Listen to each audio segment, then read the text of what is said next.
Bonjour everyone, and today I'd like to tell you of what I think about the Nintendo Switch announcement that was made last Thursday. I've got a list of things that I want to talk about, and what did I think of the presentation as a whole? I thought the first 30 minutes were just disappointing, but then they started showing like the actual games that most people are excited about to be on the Switch, and I thought they mostly brought it back. So I know the announcement was like a whole week ago, and this video is pretty late, but better late than never. I wasn't sure if I was going to make a video at all about this topic. So what do I think of the Nintendo Switch concept, like as a whole? I think it's really great. Like, despite what I was disappointed about at the presentation, I'm probably going to get one despite that. Which brings me to my first bullet point is the release date of the various games relative to the console. So as far as the launch lineup goes, it's looking kind of scarce, just going off the presentation. I know there's going to be Breath of the Wild, which is the main launch title that everyone's excited about for the Switch. And even though I rarely play Zelda, like the only Zelda game I've ever completed was Link Between Worlds on the 3DS. But despite that, I'm probably going to get Breath of the Wild if I get a Switch along with it. Because from the trailers and the trailer released at the presentation, it seems like it's going to be one of the most interactive Zeldas to date, because of just how free you are to manipulate the environment with your various magic tools. So Super Mario Odyssey, that's releasing in holiday of this year. We've got to wait all year for what I think will probably be my favorite game so far on the Switch that they've announced. And that's really disappointing, like how they have to plan for a holiday release so early. We have to wait literally 11 months for a title that they're announcing. And I know it might take a lot of development time to make a game like a new open world Mario, as opposed to like 3D World, which was just traditional linear Mario. It didn't have a lot of exploration. It was just worlds, world maps, and levels within the world. It wasn't like exploration. Splatoon 2 is coming out summer of this year. I haven't played the original on Wii U, however, though this might be the game that gets me into the series, because it looks, from the trailer, really cool. And so did the first Splatoon to me, but I just never got around to buying it or trying it out at all. Well, I have tried it out on a friend's Wii U, but I haven't played it for more than 30 minutes, so I really know nothing about it. So what did I mean when I said I was disappointed with the first 30 minutes of the presentation? Well, you see, I'm not satisfied yet with all of the technology that they put into the Joy-Cons. I feel like they're trying to appeal to a casual market when they put in something like HD Rumble, where they have a guy with a glass of ice, or a glass with ice cubes in it, and it feels like you're shaking a glass of ice. I mean, I don't see how that could be applicable to a very serious game. It's a really general feature when they call it HD Rumble, so it could be applied to some games, but I'm not sure. I don't know. I don't know if Rumble is important to enough consumers that they're gonna appreciate having HD Rumble in there. I'm also not a fan anymore of motion control games. So when they announce that there are going to be two games, a party game and then ARMS, and they say the price of the Nintendo Switch is going to be $300, and they've packed all this technology that, to me, for now, seems pretty frivolous.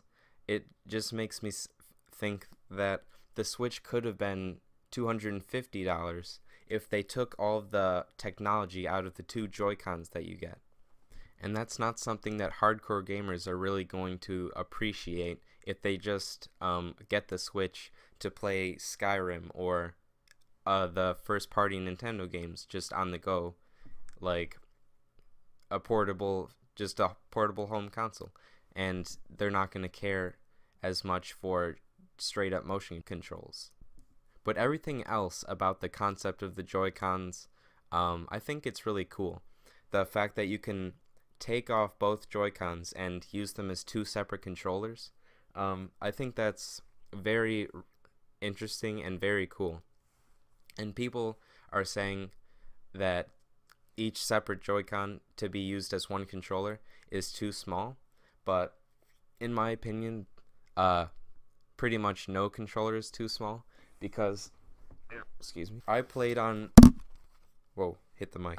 this Game Boy Advance SP for probably consecutive month of my life just playing Doom, and it's absolutely tiny. Like, you can see my hands in the back are just cramping around it. And I say cramping, but I don't mean uncomfortable. It's just my hands are wrapping around each other.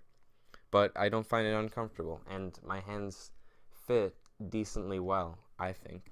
So I don't think the smallness of the Joy-Cons while playing just with the single controller will be a problem. I also feared that the Joy-Cons wouldn't have enough buttons if two players wanted to play a relatively complex game, like, I don't know, Mario Kart. Or Smash Brothers. I'm just thinking off. Whoa, I just turned this on. Or Super Smash Brothers. Because all you have on one Joy-Con, I thought, was one joystick and the 4 buttons. And maybe the shoulder buttons, but since your hand is cramping around it, you wouldn't be able to hit them comfortably.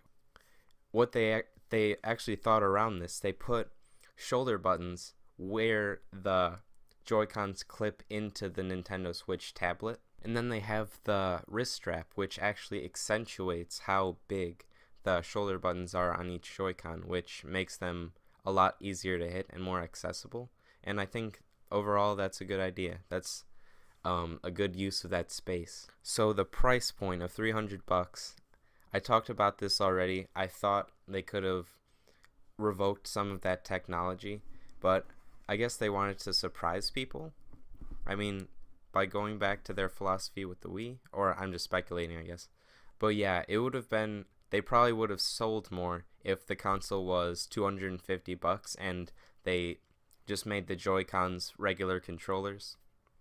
And yeah, I think that would have been cool to have a console just be so cheap at launch. But, that's kind of to be expected.